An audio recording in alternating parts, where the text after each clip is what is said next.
4টে শুটকি টালবো, কেটে গরম জলে কেটে ভিজিয়ে রাখবো একটু, তারপরে ধুয়ে নেবো। নাড়িগুলো বের করতে হবে। শুটকি মাছের পেটের মধ্যে মাছ ছিল, এগুলো খাওয়া যাবে না, ফেলে দিয়ে মাছগুলো ভালো করে টাকানি, তারপরে ধোবো। লঙ্কা দিলাম তেলের মধ্যে, ভালো করে ধুয়ে পেস্ট করে নেবো।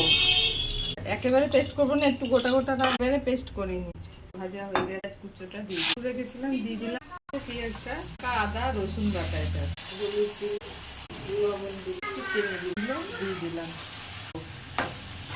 সময় নেবে মতো লাগবে, আর অল্প একটু হবে, তারপরে নামিয়ে ধনে পাতা দিয়ে দিলাম উপর দিয়ে। হয়ে গেছে, তুলে দিলাম। এইভাবে রান্না করে খেয়ে দেখবেন।